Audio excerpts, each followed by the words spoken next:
So first off, I want to say thank you very much for everybody coming here today, taking the time to be a part of this course.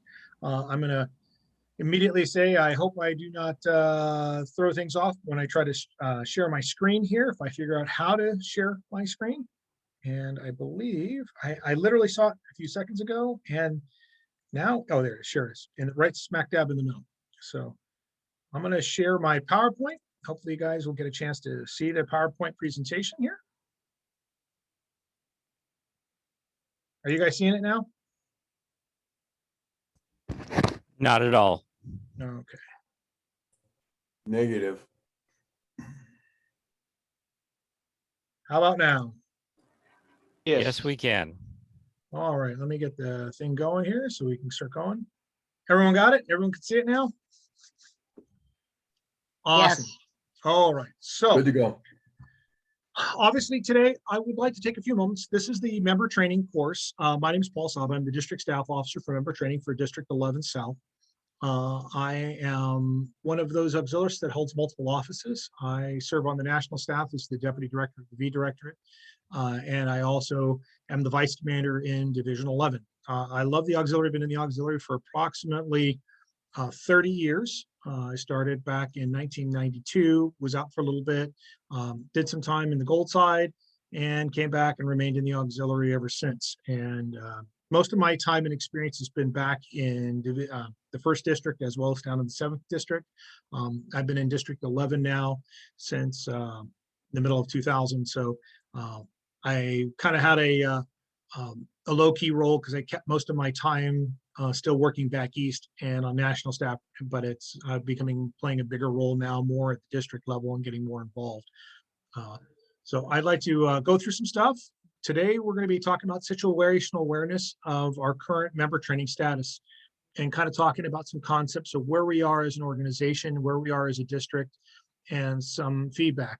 This is not meant to put on any individual persons on notice or to make any attacks on any one particular thing, but just simple facts based upon information that is identified on national and Ox data reports and gives you some vision of what's the view of the auxiliary has been over the last few years. And I recently had a chance to speak with some senior Coast Guard leadership that shared some wonderful information with us about their thoughts and ideas and concerns for the auxiliary. We're going to talk about the importance of the Auxiliary Leadership Development Program. We're going to talk about some of the pathways that members can utilize. We've had a major uptick in the number of individuals that are earning their OXOP, which is great to see. I myself took advantage of some of these things. I actually had my OXOP prior to the proctoring being removed, which I'm kind of jealous about. It would have been nice to wait a couple of months, but needless to say, we've seen a large uptick in the number of individuals that have obtained and completed their OXOP.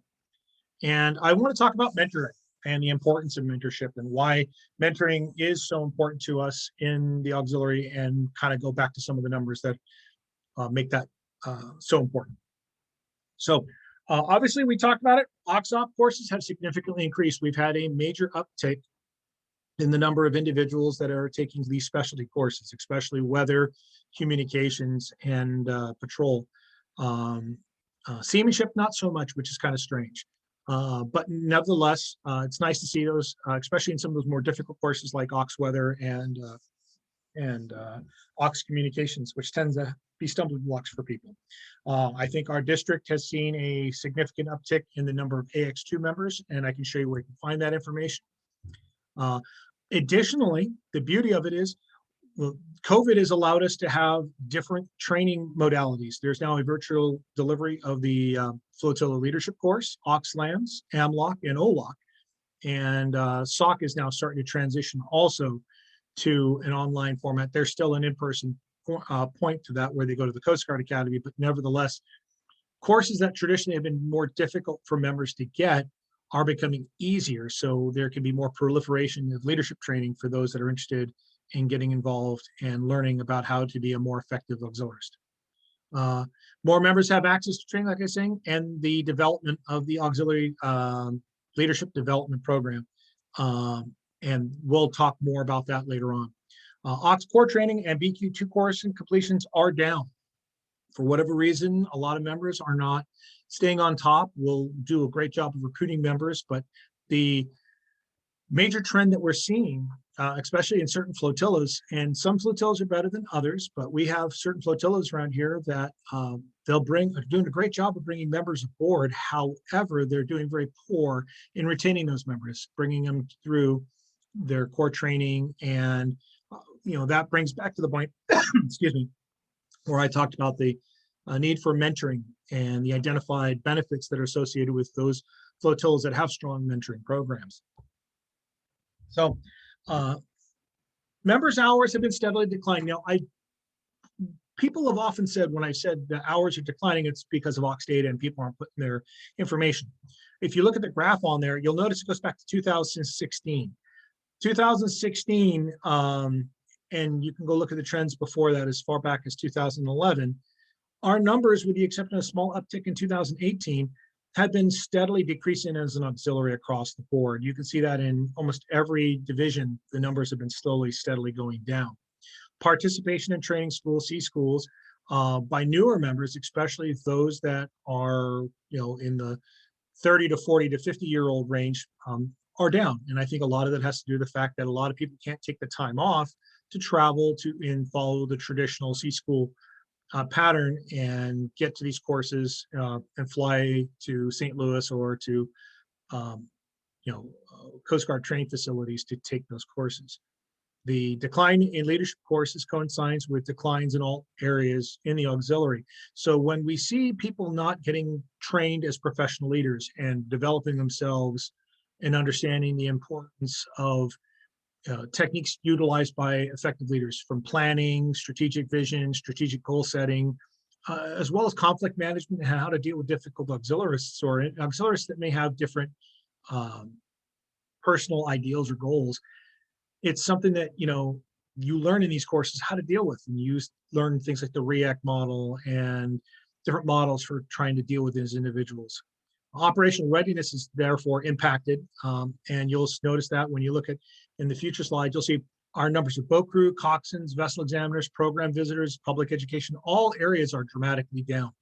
And this is a general trend that's going back as far back as 2009 when you go pull the statistics on a larger, grander scale. So it's not necessarily an issue just associated with COVID or Ox data 2. It's an area that we've noticed a dramatic decrease as time goes by. And I think a lot of it has to do with the fact that we're doing a very poor job of recruiting younger members into the auxiliary as our age has been steadily increasing. You go look at the number of boat crew members going back as calendar year 2011 to where we are now. You'll see that we've declined, and that declination has occurred in districts 13 and districts 11 North, as well as 11 South. And same thing with vessel examiners and coxswains. You'll see there is a decline in every one of our membership categories. So it identifies the need for continued development of member training and recruiting efforts to bring members in. What we've noticed, and based on the data that we got out of the OTO and out of DIROCS, and for individuals that I've gotten from information from, a lot of it's got to do with an aging workforce that's just letting their qualifications lapse. We haven't necessarily changed. We haven't had new members come into those positions or get qualified as boat crew or coxswains or vessel examiners, but rather we've had members leave. And that's why there's been a general steady decline. So obviously, it's really important for us to be aware from a situational awareness standpoint. We're in the middle of a major decline. And COVID has not helped us in any shape, form, or fashion. So it's kind of an important thing for us to realize that we need to look at our membership. One of my flotillas in my division, the current division commander is the last member recruited to the flotilla. That's kind of a major red flag. COVID-19 is not the reason for the decline. Despite the impact, we've learned some major lessons. We've learned to utilize technology. We're actually able to do classes like this. I mean, I'm pretty sure a lot of folks that are in this class today may not have had the opportunity to travel to a central location to participate in a training day like this, but we can do things like this, courses like this, academies and boat crew academies and member training academies utilizing this virtual platform where we don't have to travel. We can just wake up, grab our cup of coffee, and sit in our living room and participate in a training. And that's allowed for new opportunities, new outside the box thinking to get things done. The auxiliaries aging membership needs to embrace change. We need to look at the way we do business. And the reason why I say that is paradigms used for younger auxiliaries and younger members, they don't necessarily follow the same learning styles. They don't follow the same learning ideas, and their values are a little bit different than, the different millennial ages. So you have to be aware that, somebody who's a boomer versus somebody who's a millennial versus somebody who's Gen X or Gen Y, they're going to be different, and their learning, their motivations, all those things necessary are going to be different. And if we don't adapt to meet that need, they're going to lose interest and leave. And like it says here, younger members don't participate in traditional learning methods. So we need to be adaptive learners. We need to be adaptive instructors. And we need to embrace the ideas of some of these younger members that do have these younger and different goals. So that kind of brings us to this next one. Is the Auxiliary Leadership Development Program was rolled out a couple of years ago because the common identified some, oh, by the way, before I move on, is there any questions anyone has here? Let me take a look at the chat. Perfect. So back up here. Paul? Yes, sir. Are you guys aware of this working with millennials document? I have not seen that. No, that's actually good to have. And here's another one that you guys should work with, because you and I are in a big problem here. This was 2008. This was from the thesis for the postgraduate naval school. Oh, yes, I'm familiar with that. Yes, from the. Are you going to touch on some of the things that are still cogent in here that are happening today? I haven't got into this class, but I am actually planning on talking about a class in the future. This is kind of just a general touch the base on all the different topics. But Don, you're right on target with that concern, because it's important. I've been screaming from the rafters for over a year on this thing, and pardon the expression, but up here they're dead to it. Yeah, and that's a major concern. I'm sorry to interrupt. Oh no, you're not interrupting at all. I appreciate it. Eric, you had a question, sir. And by the way, if I don't call on you, maybe because I only see 4 faces. So if you raise your hand and I don't get to you right away, please feel free to unmute and speak up between slides so that you can ask your question. Eric, go ahead. You're muted, sir.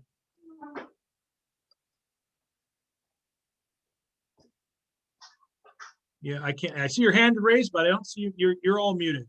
There you go. There we go. Huzzah! Oh, well, I'm assuming we're going to get to it, but on the previous slide, what he was just referring to, you talk about younger members don't participate in traditional learning platforms, et cetera. Are you going to talk about this more? Is that going to be part of the discussion, or is it something? It's more. I want to understand what you mean by it. Okay, so for example, a lot of millennials will not do a very good job when they prefer like an academy style or a group style engagement. They're not very good at rote learning members. So if you sit there and you start discussing things from a very academic rote learning style rather than conceptual style, and getting into the concepts and dealing with almost an embracement of the technology associated with that learning, they don't really learn from it very well. So you have to kind of develop key tools, and you understand that when we went to school, or when older folks, we learned timetables and we memorized and we understood things. Students today they're almost taught to the test. And so they're more conceptual, and the concepts of abstract thinking are not necessarily as developed. So when we try to teach those kind of students, and that's the point that I think Don was trying to bring out in that paper that he was pointing out, we need to kind of wrap our heads around some of that stuff. And there's a whole lot of topics, and I don't want to kind of go off on it because I got some other things I want to go through. This is kind of just to bridge the topic. And my hope is in another month or so, we can have a class that's more focused on adapting and reaching and acknowledging those learners. You have to understand this. I grew up at a time when a cell phone was, I had to go find a payphone if I needed to make a phone call. I remember when the beeper used to go off, I had to go look at it, and it was a phone number, and that's all the information I got. Some of you remember the days before beepers. And now all the information I need is available to me in my hand. And so the speed at which things happen to a newer member and a millennial, they don't handle it well when it takes a month to get something done at the flotilla or to wait. They need it now. They need it immediately, and they need that immediate response to. So like when you hand an award and say, thank you for your service, here's an award for that project you did 7 months ago. Pardon my French, but they're like, forget you. I had to give it. It actually has a very negative effect. And so we need to find ways to adapt our reward system and get, they're very reward oriented.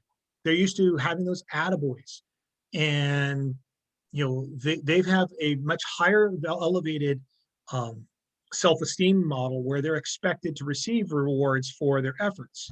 And so when we don't reward those individuals, they get very negative attitudes towards the organization. They turn off, and as a result, you lose them. So if they put time in training and time in different things, it's important. Don, did you have something you want to say? Thank you. I want to say something, Paul. Yes, sir. We used to call it, about boating safety. Now it's America's boat. That little, we have in our inventory, that little ribbon, which we give to sea cadets. So as soon as they take that course, they get that ribbon immediately. Yeah. You know how long it takes me to get the ribbon unless I go buy it? And I cannot even give it to anybody because I officially am not supposed to. Yeah. And that's something that part of the expression, that 4-letter word I want to say, I can't say it. But we've got to change. And the guys above us that are on this call need to think about it. I put in a personal request to do so, and guess where it went? Well, and Don, I don't want to go off on different tangents. I'm with you. Neither do I, but I mean, I can tell you right now.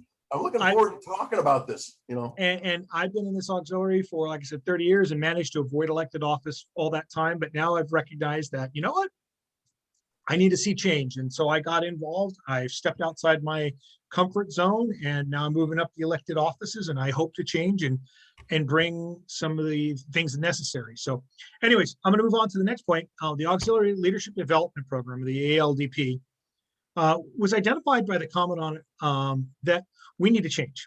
Elected leaders have not always been the best leaders for the auxiliary. And what I'm saying is we elect our leaders based upon who we like. And a lot of times it's a social environment.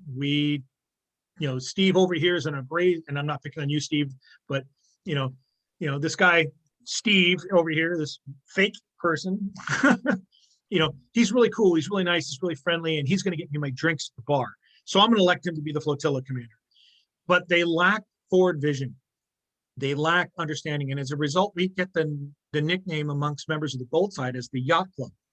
My son recently, he's on the Gold Side.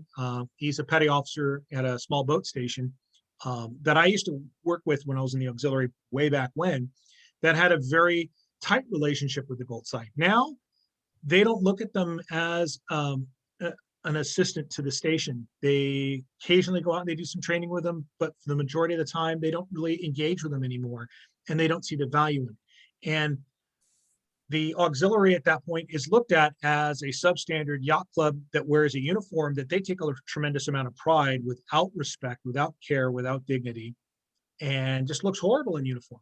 And we jokingly say we lack diversity, not just in ethnicity, diversity of thought. If you go look at the auxiliary leadership, and I'm not trying to pick on something, and I'm not about to go get on a tirade here, but you go look at the leadership of the auxiliary. We're the old white guys club, and I'm not trying to make any statements, but that thinking process has kept other people from wanting to join and other people wanting to get involved. And we have a very singular way of looking at things. And so the Gold Side, on the other hand, you go look at them, they're far from that. And so we are diverging at a leadership level. The auxiliary, because of our declinations, because of our inability to maintain with the changes in the Coast Guard, the auxiliary is not keeping up with the missions. Obviously, our primary role is recreational boating safety, and you can go see those numbers, they're declining. We're not getting our PE hours in, we're not getting our PV hours done, we're not getting our vessel exams, our boat crews. Those numbers are dropping off. So we're not doing a good job of keeping up with the mission. Two, the Coast Guard as a whole, when I first joined the Coast Guard, when I was in the Gulf side, was Department of Transportation. Our missions were save lives, aids to navigation, some marine environmental, and we go out and catch drug runners. 9/11 happened, and the Coast Guard has dramatically shifted. In 2001, we went from the Department of Transportation to the Department of Homeland Security, and the mission within the Coast Guard became focused from being lifesavers to life takers in some cases. And I remember one of the commandants making that comment a few years back, and it was kind of like a big whoa. We're not your father's Coast Guard. And that was a book that came out many, many years ago, post-Vietnam into the era that I was in. And now you see the Coast Guard now becoming almost aligned to the more tactical combat role that it's taking into now. As a result, a more military influence within the Coast Guard, those ensigns that came out in 2001 are now 20 years in their careers and are becoming captains. They see the Coast Guard as a lean, mean fighting machine. The Coast Guard Auxiliary is far from that. And so when they see us walking around and we don't look that way and we don't appear and function in that level of high speed, they're having some issues with that. So we have some image issues. And as you see that line in there, and I love the statement put out by the Commodore, or not by the Commodore, by the Commandant, we need to be ready, relevant, and responsive. The Coast Guard is really kind of falling back in its ability to be ready, relevant, and responsive to the needs. We are no longer ready to respond to all the emergencies that we used to. We're not relevant in the sense that we're not reaching our younger boaters. I'll get you in a second, Don. We're not reaching those younger boaters and staying relevant to those that are getting on the water today. I talk about our program visitor, and Justin's going to talk about it during his PV talk today. The traditional models of information that we put out in the hands of boaters, those old flyers, well, younger boaters don't look at flyers anymore. They want to see what's on their iPad or what they can look on their phone or what they can do. Getting a QR code at a local Starbucks may be more effective at getting word out to your younger boaters than would be a flyer at the local bookstore or at a boating store. And then we need to be responsive. We need to recognize that the Gold side has specific needs from us. They're looking for lifeboat examiners. They're looking for people more in ICS qualifications, and they're looking for things that happen to make us in the marine safety world more Trident oriented programs, not so much boat crews as much. Kind of important for them to see. And if that's the need that the Gold side has for us when we function as their auxiliary, we need to be responsive to their needs. Don, you had a question. Actually, a comment. I too was served on the Gold side for about 20 plus years. And the problem is, I was a reservist, and the Gold side is having recruitment problems as well. Oh, yeah. And I mean, big problems. And now they're taking us, there's been a love-hate relationship even when I was in the Gold side. And now they need us. They need us back in the comm shack. They need us doing other things. And a lot of guys are burned out because of all the damn paperwork we have to do. And this has got to stop, my friend. But Don, you worked in a government organization. I've been in government my whole life. I worked for two government organizations. Yeah, one was the Gold side, the other one somebody else. I work for the state of California as my normal career job as a firefighter, and I'm I've been in the auxiliary. And the paperwork is not going away, sadly. You can blame it. If there's any attorneys on this phone call, I'll apologize to you right now, but it's the damn attorney's faults. Well, it keeps piling on and piling on. They don't get rid of forms. They keep putting more in there. It's not going away, but I can tell you right now, there's a lot of effort. Like when it comes to vessel exams and stuff like that, we're trying to make it to where you can utilize the electronics forms to make things easier, faster, more responsive for our members. But sadly, documentation is the only way we can protect ourselves from attorneys. So moving on. So the Auxiliary Leadership Development Program was designed by the Gold side, or was based on programs used by the Gold side, and it's focused on developing skills for your specific level, whether it be the flotilla, division, district, or at the national level. And the reason why they want to do that is they want good trained leaders that know how to do things at each different level. And when we break up into different programs, you'll see what I'm talking about. They're centered around the 28 leadership competencies that the Coast Guard has identified, broken into 4 basic categories, like learning how to lead yourself, take care of your own self needs and self issues. Leading others, obviously, as a leader, you need to lead people that are around you. And because change is important and evolution is to any organization, if you don't evolve, you're going to die off. So they talk about the importance of learning how to lead change. And then finally, learning to be a leader within the Coast Guard and leading the Coast Guard as an organization. So us as auxiliaries need to learn how to lead our own auxiliary. So as you look through here, the level 1 member focus on basic general membership. This kind of takes core training and your basic qualification 2 training and adds it with some other basic focuses that helps you become a very well-rounded, functional auxiliarist within your flotilla. You know how to make things happen within your flotilla because you understand the procedures. You understand how to be a basic leader within your flotilla. And I think as we bring on the flotilla staff officer leadership course, that's going to probably become a good part of that and developing that. And talks about the basic understanding of effective leadership so that you can be an effective member within your flotilla, within your unit, and be able to talk and communicate and function at the flotilla level in whatever role that you choose to take. Level 2 is the next level up. And this is focused on the leadership training and development at the flotilla level, how to be a flotilla leader. You have to remember, it's about building up that deck plate level leadership. The flotilla is where all the work gets done. We can do all the mucky muck stuff we want at district and division, but at the reality, it's the flotillas that get the work done. And so the target audience that we're looking for is for flotilla staff officers, vice flotilla commanders, as well as national branch assistants and branch chiefs. And so you have some courses that you'll go through, and OXLAMS is an excellent course and can attribute as one of the instructors. And it's, an OXLAMS is based upon the Coast Guard Leadership and Management School that every petty officer and senior leader goes to. So you can't become a senior enlisted person or a senior junior officer.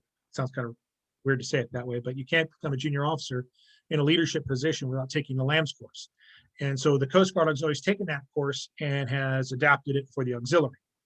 In addition to taking some FEMA courses such as supervision, decision-making, because I can tell you right now, we have leaders who have problems making decisions and dealing with problems. And we need effective leaders that are capable of doing that and developing and managing volunteers, understanding the intrinsic, unique leadership styles. You can be an effective leader in your job site or in your world, but bringing, for example, as an effective leader in the fire service and bringing that leadership experience into an auxiliary, it's very different. Because in the fire department, everyone's fairly like-minded. We're all type A personnel. We're all individuals that are focused on helping others and enjoy being firefighters. I come to the auxiliary, I'm dealing with the school teacher, I'm dealing with the banker, I'm dealing with the lawyer, I'm dealing with all these different people, a much more diverse culture. And getting everyone to kind of develop.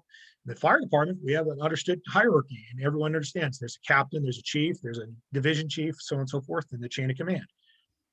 Not so much in an office environment. If you're an attorney or something like that, it may not necessarily work, or whatever career field you work, or if you're a tow truck driver or something like that, you never know. So it's important for us to understand that and develop those leadership competencies, learn how to work and deal with conflict as a result of that. The next level up is the division level. So division transitions, our divisions are now more of an oversight. So it's designed more effective leadership, looking at long range planning goals, multi-year planning, and developing ideas and concepts at the local level, but affecting change and evolving things at a level that you're dealing with other agencies. Developing local factors and remaining, as we saw before, ready, relevant, and responsive to the needs of your local communities, whether it be the local boating authority. Like if you're down in Orange County, you're probably dealing with the sheriff as well as the Coast Guard, whereas if you're in the inland waterways of Division 11, you're dealing with the California Department of Parks and the park rangers and the U.S. Forest Service on the local inland water. So it's a little bit different depending upon where you are. The division commanders, vice commanders, staff officers, and national division chiefs are the targeted audience that they're looking for. And by the way, when I say that these are also the individuals that are going to be allowed to attend these courses. So if you're a FSO and you've been told previously you can't get into OXLAMS, well, now with the online delivery of the extra courses of OXLAMS, your standard member that's a flotilla staff officer can get in and apply and get into that course. Now, there is a hierarchy of people who get into it, but when you throw out, much more classes through this environment, it's a lot easier for us to get that information out to folks, Anyways, so these individuals will complete levels 1 and 2 and take the mid-level officers course. Again, similar to the Coast Guard's middle level officers course that goes out for those senior chiefs or for those mid-level officers that are in the Coast Guard. In addition, you take additional FEMA courses on leadership and influence. And their whole concept behind that is learning how to influence change, influence culture, and influence people to move in a certain direction to achieve our local division needs and goals. Level 4 is the district level. This is for those individuals that are now going to be doing wide area, large area leadership, focused on that district level development, program established, program management, as well as developing training and getting a forward thinking. So you're preparing the next generation of leaders to come in. Looks at more strategic goals and long-term vision. District captains, division chiefs, directorate chiefs, district staff officers, as well as deputy directors at the national level will be encouraged to participate this. And as before, the OLOC course used to just be district captains. Now it's open to DSOs, deputy directors, and district directorate chiefs. So it kind of opens the door. You don't have to necessarily have an eagle anymore to be a part of this course and get that learning. And by bringing that down to lower levels, allows for that upper level thinking to trickle into those jobs. Because as a district staff officer, you need to think of long range goal planning, long range vision planning to modify and program and get this out. And that's kind of what we're doing with this course today. And then finally, we want to make sure our Commodores are the best trained individuals that are going to lead the organization moving forward. Looking at the Coast Guard Auxiliary as a whole, functioning with the Coast Guard and other boating safety organizations, and learning where we fit at a national strategic area. Developing national strategic goals and visions for the entire organization as a whole. And these are for our chiefs of staff, district commodores, directors, assistant national commodores, deputy commodores, and national commodore. And obviously, this is where you go through that ASOC course, that 24-month-long program of a combination of both in-person as well as home projects. And it is the same as the Coast Guard Senior Leadership Development Program, the pinnacle course that the Coast Guard utilizes for their senior officers. And it's something that I think that's going to, as this program comes out and it gets trickled down to lower levels, we're going to get better thinking at those lower levels. And so here's kind of a little pathway where you kind of see where it goes. You come in, you get your level 1. If you become an appointed leader, aspiring leader, you get your LAMS course, you get leadership and management, become a vice commander, staff officer, branch chief, you start going to AMLOC, and you work your way up through the different levels to be best prepared to be a leader at that level. And so why are we in this? Why did this program get rolled out? So I talked about what the program, but why? Well, we're currently dramatically trailing in other districts when it comes to leadership training right now. We're third to last out of all the districts in the nation right now in Division 1, or just in the First Southern. That's kind of a sad trail. I think based on the reports I just pulled from when I put the slide together a couple of days ago, 19 members out of our 1,300, 19 have completed level 1, of which only 9 have completed level 2. 7 has had level 3, 2 have level 4, and I think now we have somebody who has level 5. I just found that out the other day, but we currently have 3 on track. So we don't have a whole lot of members participating in that training. Now, I just found out that several members had submitted their application packets to DIROCS, which is not the way it's supposed to follow. We have members that can't read the instructions on the form when they fill it out. So it's important when you take these things, you follow the instructions on the form and send it up to DSO-MT, because it doesn't go to DIROCS.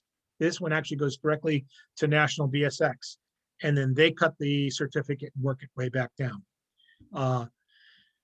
As auxiliary levels, we need to lead the way. We need to complete our levels. We need to encourage others to do so. And I kind of really want to hammer on this point. And Ann is on the national leadership staff, and she could probably add more to this. But the Gold side wants to make this a requirement for holding office. And I think it's coming down the food chain where you have to realize that this is coming. Whether we like it, don't like it, whether we agree with it or disagree with it, we are going to be needing to be participating in this type of leadership training and progressing down the levels. And I know a lot of folks are like, oh, here's just another requirement. But in reality, we need to know how to be a good leader. We need to understand how we best fit and how to do our jobs best as auxiliary leaders when we hold office. And at this point, as you can see, not very many members are doing. And once you get in it, you go through the courses and you understand, you become a more effective leader. You understand the vision and the goals and the direction. We are not the boat club. You know, we are not the power squadron. We're an auxiliary of the United States Coast Guard. We're the uniformed volunteers of the Coast Guard. And we need to start acting like it. We've kind of lost some of that touch and that readiness, that relevance, and that responsiveness to it. And we have certain members that are not willing to do that work. And I think that goes through truth in advertising as we recruit new members on board. We need them to understand that there are going to be some requirements that are going to go through this. This going kind of wrapping up on this particular topic, it's a tiered leadership program that's designed to get the member on board so that depending upon their level of participation in the auxiliary, whether they stay, because in the auxiliary, it's unique. The average member that joins the auxiliary can be a pilot, can be a coxswain, can do any job they want in the auxiliary that the National Commodore can. It's not like in the Coast Guard where only officers get to fly or only, you know, people of a certain rank get to be command a vessel. Every auxiliarist can do any job at any level. Just because you're a Commodore doesn't give you special privileges. It just gives you a fancy title of Commodore when you talk to them. Okay, it's focused on developing our leaders.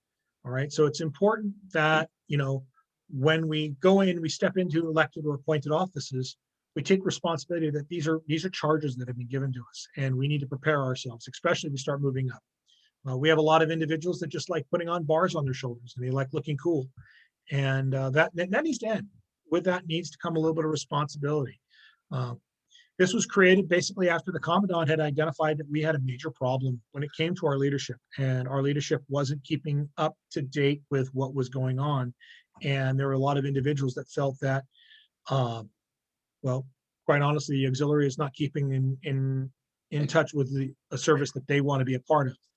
And so progressing towards that is an important part. And the leadership is demanding change in our current leadership model.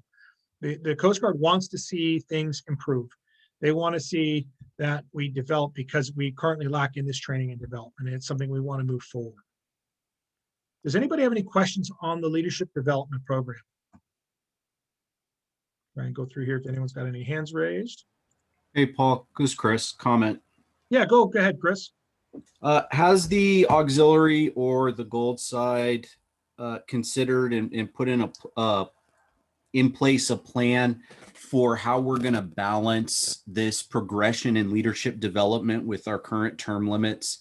I've been in 6 years now, and it was, you know, it's taken me now 3 years just to get aux-lams. And I know you said that we're opening more classes, right? But is there going to be a balance there? Because, you know, as we get new members in, we're going to have an increase in people wanting to take classes as well as opening these classes.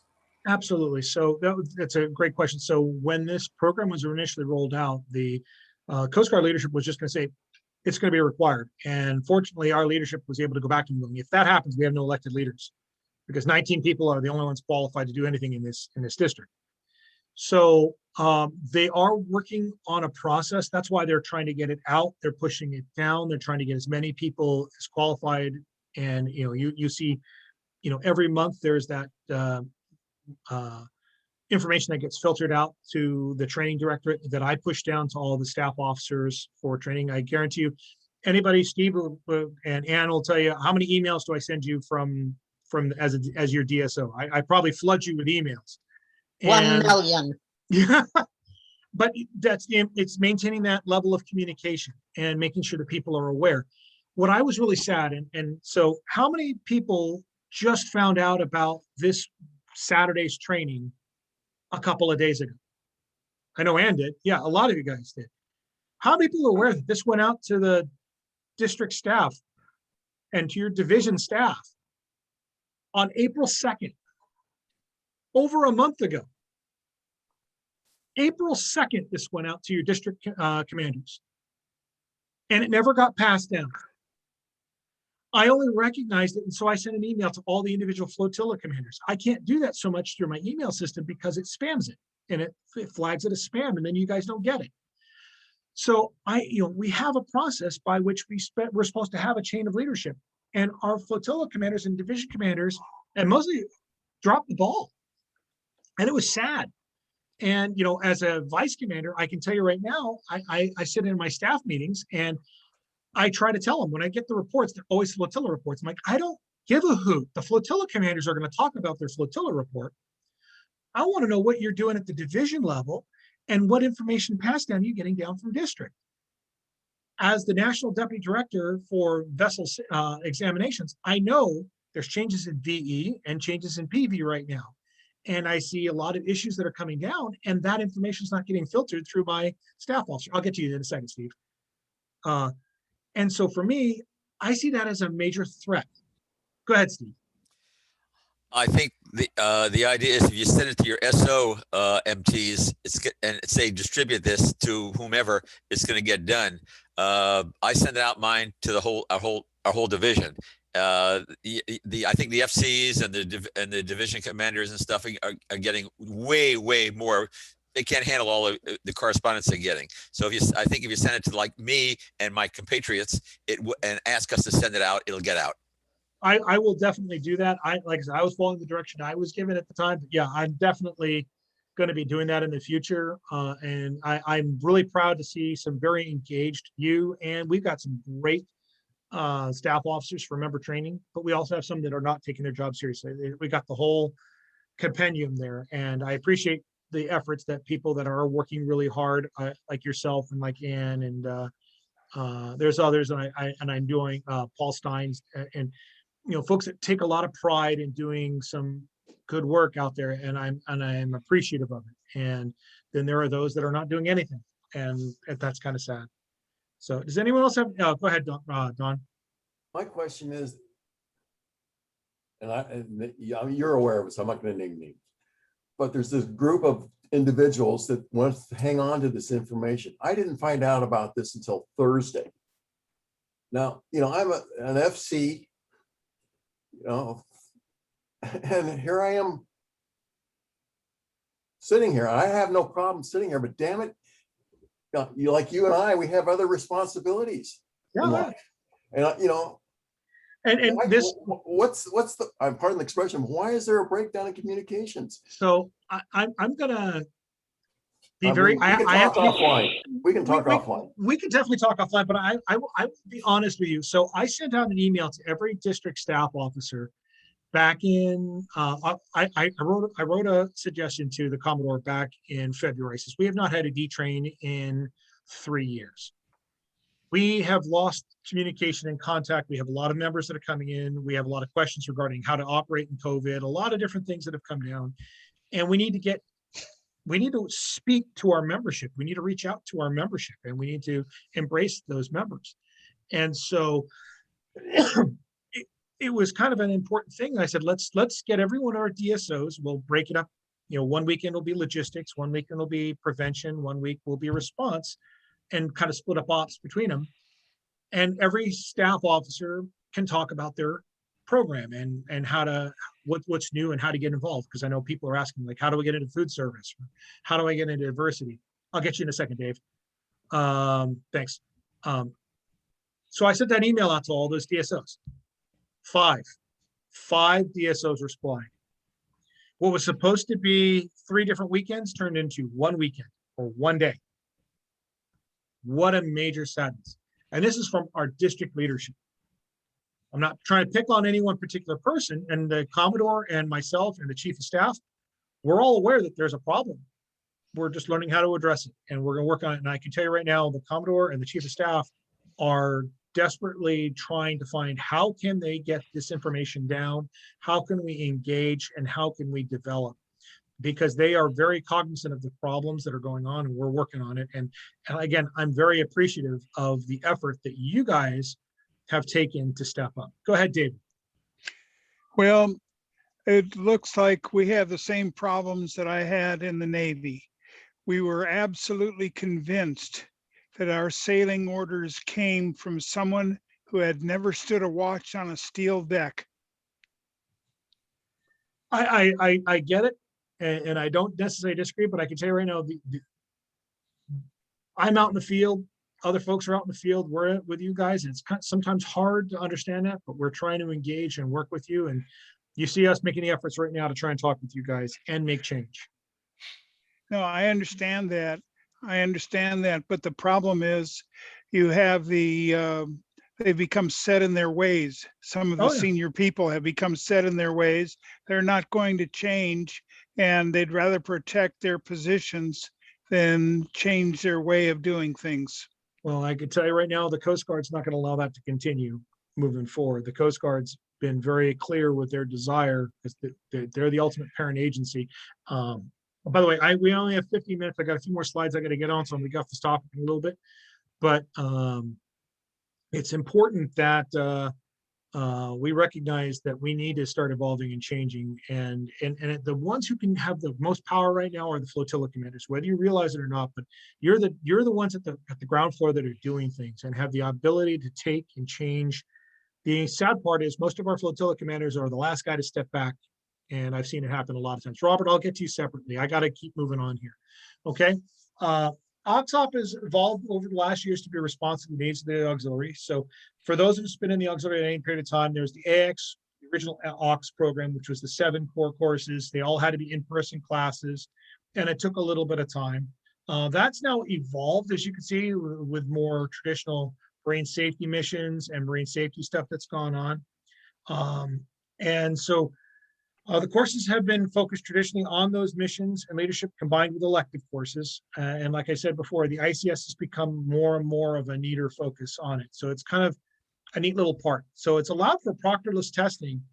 So now members can take this at home and not necessarily have to spend the time finding a proctor, which was a pain in the butt, to go take a test. I think having to identify a proctor, go meet up with a person, sit down and take a test kind of slowed the process down. Now the score bar was raised to 90%, but you can do a closed book. James, I'm going to go with you first, and then I'll get to Robert. James, go ahead, sir. You have your hand raised. That would be me? Okay. Yes, sir. Yeah, I see a problem. Yeah, I see a problem here. I know you're mission critical for the AUX. And I know that they have they do grant waivers for time in. That's something they may want to explore if you want to get some seasoned talent in there. I haven't been on the gold side for years. I know what the issues are, somewhat dated, however. If I can get can I go, I hate to even say this, usurp the chain of leadership, but I'd like to have a one-on-one with you, Paul. Absolutely. I'm open. So feel free. Yes, absolutely. If you want, when we're done, I'm going to stay online. I just want to make sure I'm done at 11 o'clock so that those that want to go to the next class can go participate in the next class. I don't want to step on the district chief of staff's, who's also this at DSO communications. I don't want to get into his class. But yeah, I'd love to. If you're not going to go to communications, I'll sit here and talk with you. Very good. Thank you. Robert, you had a quick question. Yes.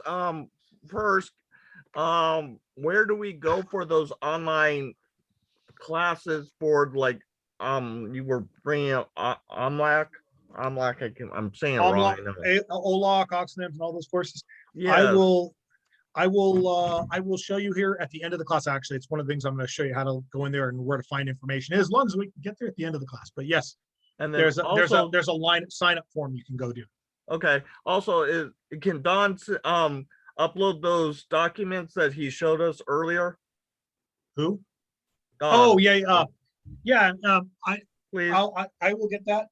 Don, if you can, maybe put the links to those 2 reports. That'd be awesome.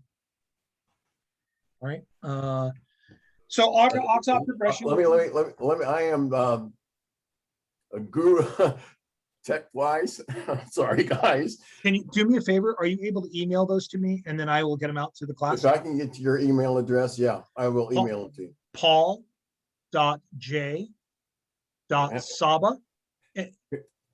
I'll give it to you at the end. I'll give it to you at the end. Yeah, okay. At the end. Are you going to stick on afterwards? No, I'm trying to do the whole series today. Perfect. Okay. So I want to get going here. So OXOP progression requires 7 points. So you need 1 for weather, seamanship, and communication. These are the traditional closed book courses. Obviously, in this particular case, now you can do it without doing the closed book course. You then have to take a leadership course, whether it be flotilla leadership, OXLAMS, AMLOC, SOC, whatever. You have to do auxiliary leadership classes. And then you get to pick your 3 points from elective classes, whether it be ICS, marine safety, operations courses. There's several different courses you can take. They're all in there, and the list is on the national website for OXOP. A simple pathway, as I tell everybody, in my flotilla, we've recruited 11 members during COVID. 6 of them have completed their OXOP in the last year. So they come in, they weren't able to go do things. So we sat down with them and says, well, you can't do anything. Let's get you through as much training as we can. And so they completed weather, seamanship, OXCOM, do the online flotilla leadership course. If you do the introduction to marine safety and environmental protection, or IMSEP, it's worth 2 points. And if you do the Ox Patrol, that's 1 point. They're all done 100% online, 100% at home. You don't have to leave your house. Spend 1 weekend in front of a computer, and you could potentially complete your entire OXOP process. And that's just an example of a pathway. Likewise, you talk about incentivizing a member, and I'm going to get this in our next point when we get into our mentorship program. There's a way to quickly get a ribbon on a new member's shirt. And it's kind of what we do at our flotilla. And I'll talk a little bit what we do at our flotilla. It was a program I initiated when I was the flotilla commander, and it's rolled forward now with my vice. That's now the flotilla commander, and he's doing the same thing. Effective flotillas have great mentorship programs. I can tell it was one of the biggest things I wanted to put in place in our flotilla. One flotilla has regularly recruited new members and disenrolled the same number of members because of a lack of participation every year. All right, and this is a flotilla in our own district. Another flotilla recruited 10 members with 4 earning OXOP. It's now 11 and 6 during COVID restrictions because of an established mentoring program. You can see the difference. I spoke to the flotilla commander from that one, and he goes, yeah, we have this one guy, he's great at recruiting him, but our MT never really engages, and we never do any follow-up. And so there's a direct correlation that goes on between mentorship and retention. Bringing a member in is one step, but keeping them in takes work. You're going to have to sit there and walk them through the process and make them to be the best members that they can be and set them up for success. Because most members join the auxiliary if they're recruited for the right reasons to do something. Well, if we get them on a pathway to achieve that goal, because everyone knows there's a butt ton of hoops you got to jump through, you can get them through to where you need to be. You can help them be the most effective leader that you can. And like I said, members that are mentored will stay. If you know what you're going to do, you're doing what you want to do, and you feel value for your time, because we're asking people to give their most precious thing that they have, time. And if they give it to you, you need to respect it. So ask yourself, does your flotilla have a mentorship program? And how do you measure that effectiveness? How do you measure how that works? And what I like to do is I look at the time to complete courses.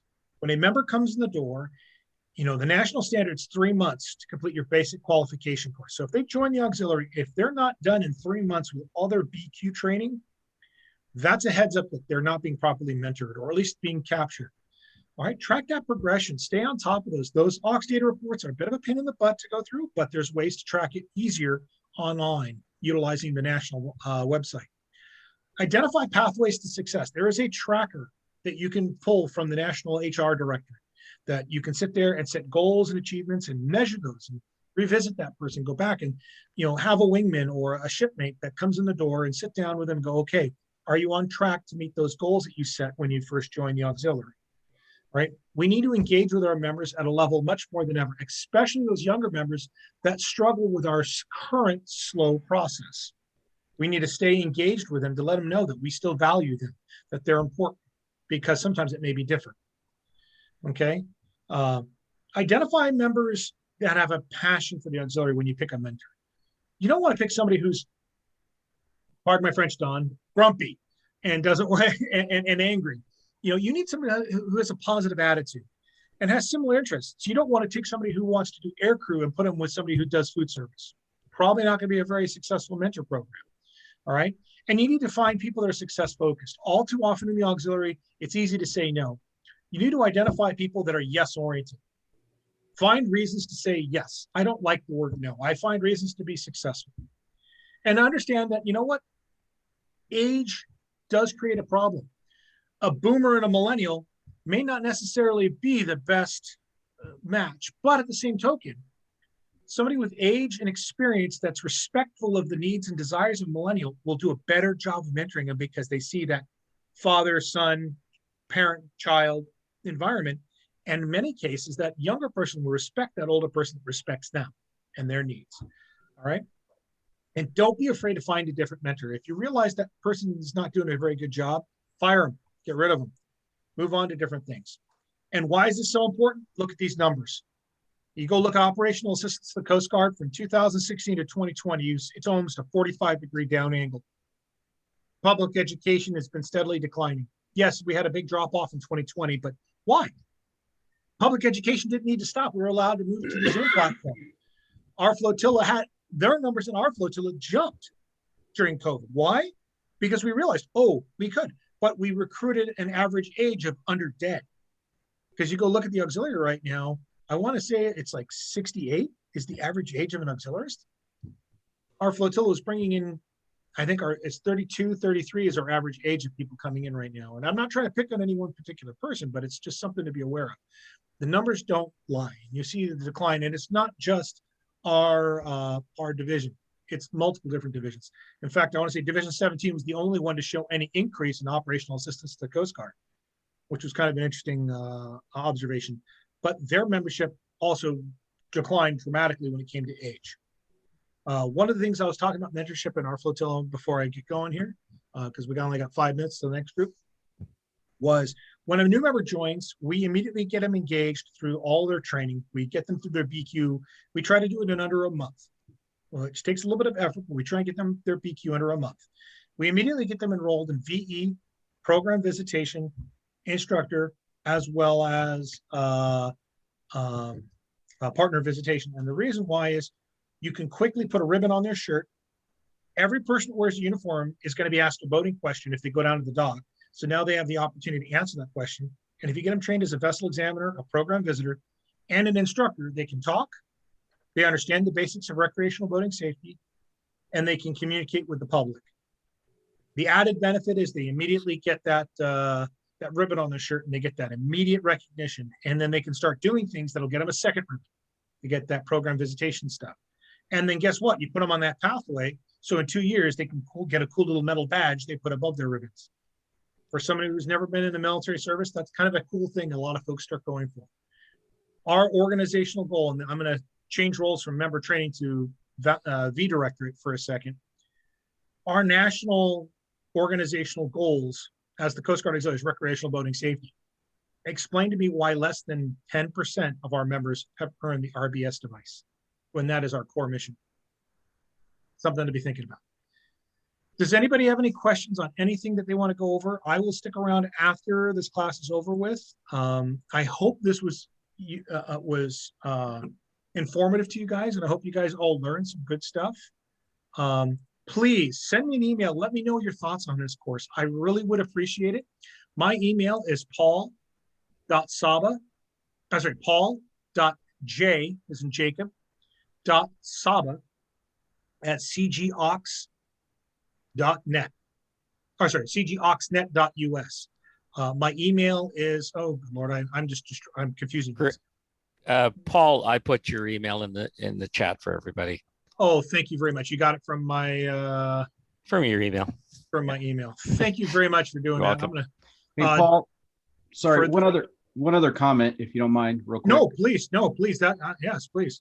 So one of the other things that we're asked to do as leaders for new members is develop the individual development plans. And I have not seen very many leaders out there doing that. And coupled with what you're mentioning with that mentorship, finding a path that a member wants to go down helps match them up with that right mentor, regardless of the age. And one of the things that we can utilize now in technology with Google Drive and those types of things is developing those development plans and then transitioning them from leader to leader to ensure we don't have those members fall behind. So, Absolutely. Sorry, just wanted to tie that in with your mentor. And Paul, you said you're going to throw out the links for some of the leadership courses and that type of Yes, stuff. let Yeah. me go share my screen so you guys can see it because I Thank you. had it pre-saved. Screen. Paul, share. this is Ann speaking, and I wanted to thank you for this program today. It's not enough time. It's excellent. You need a full day, but I'm going to leave so I don't keep Rick Ebel waiting. But thank you so very much. We will Thank you very talk much. later. We'll Yeah, talk Please, thank later. you, Paul. yes, please. So for those, so if you go here, a couple of things. This is a great website. This is on the National Performance Measurement site. So if you go to the national web page, come down to performance measurement, you can pull up these things and you can pull up trend reports. And so I'm just going to show here. I click the trend report.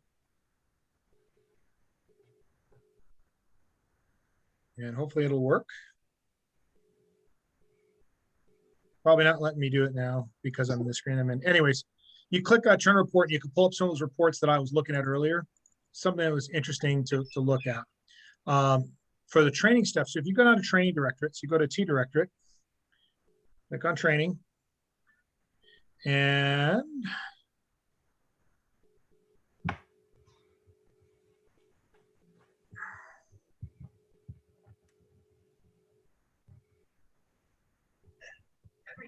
I'm just, there it is. All right, so if you come over here to the C schools, and where the heck is it? Oh, you know, I like usually, I went off my normal pathway here because my screen's all jacked up. If you go to training,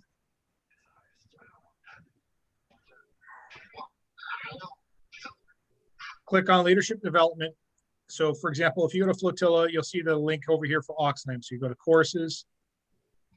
Dave, And our division, I've sent everything they're saying. None of this is new. I've sent it down. No, you passed it all out last year, but nobody paid attention. so you go to Oxlams over here and you click on the Oxlams course. You will see how do I apply? You click this pre-course survey right here. And it'll take you to a Google form. You fill in the information and hit submit, and they will get you enrolled in the next course. The same thing if you go on to the course over here for AMLOC, it has the same thing. So if you go to level 3, go down here to AMLOC. There's the AMLOC course. There's a link for it. Courses, AMLOC. And there is access to mid-level student site. And on here, there is another one of those, I got to find it somewhere here, but there's that form you click on the link and you have a chance to fill it out and participate in the, oh, here, right here, here's the link. Click on the link and you fill out the course and you can get enrolled into the course. And so I strongly suggest that you do this as soon as possible. These courses are filling up ridiculously fast, and they're identifying the need to put more and more courses on there. So you just go on to the national page, go into the stuff, and it's really honestly a really great place to learn and get a lot of really good, useful information. Did that answer your question there, Denver? Yep, I'm just trying to get other people to take advantage of what we have out there. I've got both of those. So yeah, and I'm looking for the other courses, the updated courses from that. So thank you so much.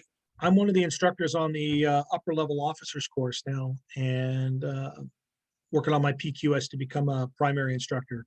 And we're really trying to push this out so district staff officers can go into OLOC. MLOC's open to any staff officer at the district level or at the division level, and Oxlams will pretty much be open to any auxiliary that wants to do it. And Excellent. we're trying Thank to you get very that much word out as much as we can. Thanks for an excellent presentation, Paul. Thank you so much. No, I appreciate it. Thanks, guys. Chat. I see a chat question. Any more? Thank you, Paul. So Thank you, Paul. thank you very much. Anybody wants to stick around, I'll be here. I'm not going to hang up. We can sit here and chat and get as much information. But thank you guys for being a part of this class. Thanks, Paul. Thank you, Paul. Thank you, Paul. That was exceptional. Good. So Jim, how can I help you, sir? By the way, you look a lot. You look really great in your picture. Oh, thanks. Well, I want to dress to impress, right? Amen. I'm very opinionated. I'm a younger auxiliarist in the sense that I'm only in my late 40s, no, almost 50. And like I said, I joined the auxiliary when I was 17. A girl at the I was a cadet at the New York State Maritime Academy at Fort Schuyler. And that was my background. I was a merchant marine cadet. And then I met this young girl, amazing, beautiful redhead at the U.S. Coast Guard Academy.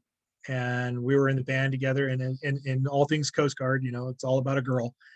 And instead of chasing a commission in the United States Coast Guard, I changed courses and went into the United States Navy. I changed into the Coast Guard and was going to be a pilot. But sadly, it didn't happen that way. I wanted to fly. I love flying. I was very active in aux air. I was a command pilot and did a lot of flying back in first. They don't do much flying out here in California, but I have a passion for leadership training, passion for development, and I do firmly believe in the auxiliary and the benefit that the auxiliary has. That said, I am also not ignorant to the fact that we have some growing that we have to do. And as an organization, we need to change and evolve, and we're doing a very poor job. I'm trying very hard to move up in the leadership role. That's why I ran for vice commander. Hopefully we'll be the division commander this year. And we'll hopefully, I'm going to do a 1 year as division commander because I'm going to run for DCAP behind Boz. It's my hope. We'll see what happens. I mean, obviously there's so many other things that go into that, but I truly want to see change and positive change so that our members receive the value of their time and are recognized. I think our rewards process is so antiquated and behind times. When people put time and effort in, I jokingly laugh. I sit on national staff and I attend a few meetings and I walked away with a meritorious service medal. Meanwhile, when I was a flotilla commander, I can tell you I did a whole lot more work as a flotilla commander than I ever did on national staff, and I didn't even get so much as an AMWOC.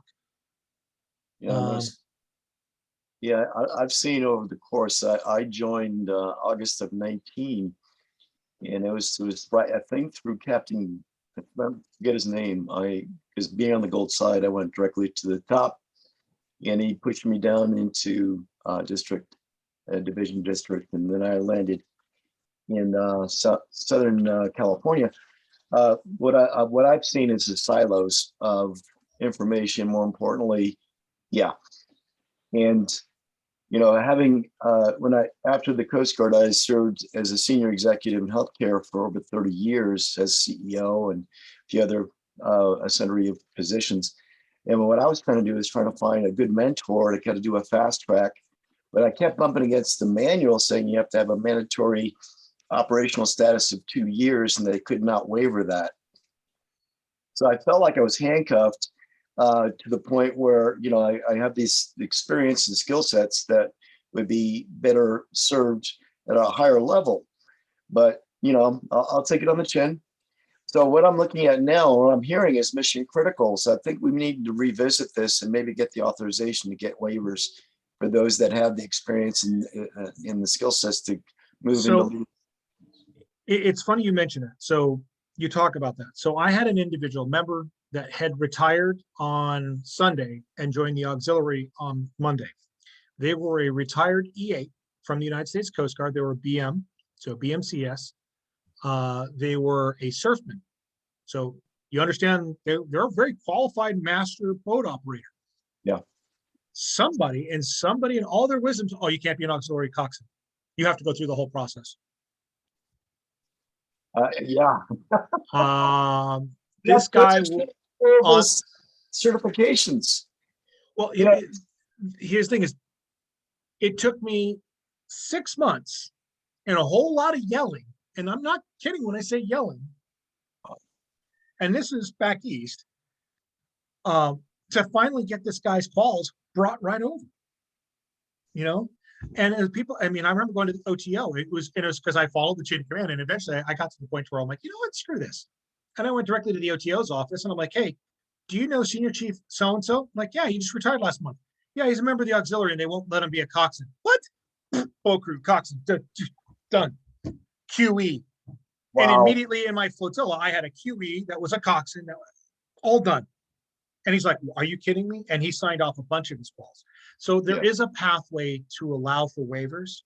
Mhm. The problem is a lot of individuals, it goes back to the concept I said before, find a reason to say yes, Mhm. because it's easier to say no. Yeah. I So agree they with you. got comfortable saying no. You need to recognize that we need to find a way to say yes. I agree with you wholeheartedly. I mean, the fact that we're in this current status of mission critical and declining membership, that's to me is critical. So whatever we can do, may I impose on you getting your cell number or your phone number? Sure. First off, it's in Ox data, but my cell phone number is 714-420-6580. Okay, and I can talk offline then. Yeah, please. I am always able to talk and chat, and I love being able to talk to members and get ideas. By all means, I share left and right. Well, I'm in a position, I always posture myself to be help. We need help. I'm going to jump in. So I'll leave it there, and I'm going to join this next course that I can get. No problem. I'm going to show a quick screen if you got a second on our trends, if you don't mind. If you're interested, it's a quick shot on our performance dashboard. And so this is 11th Southern. This is our district's performance trends. And so these are our stats. Wow. As you go look at paddlecraft exams, we were starting to do really, really well in COVID. So I can make an argument that COVID played a thing with paddlecraft, but that was because we adopted our university program to do that. But everything else, program visits, numbers are going down. Public education, numbers are going down. Response and prevention, all over the board on this one, right? But you'll go look at 11, relatively surface operation. So our pilots, because they're trying to get the flight operation program going, it's increasing, right? Mhm. But you go look at our surface, dying, coxswains, dying, surface operations, dying off. From 2016 to then, look at that angle for underway hours. Okay. SAR prosecution. Look at that. Just huge drop. Prevention activity. And these are things that were not shut down by COVID. Well, let's see Pretty. if you can reverse this trend. And then member training. There's the correlation. When member Yeah, training. but Paul, a lot of that problem was caused by that OTO. I know 5 coxswains with facilities that bailed out because of the OTO. I don't necessarily disagree with that.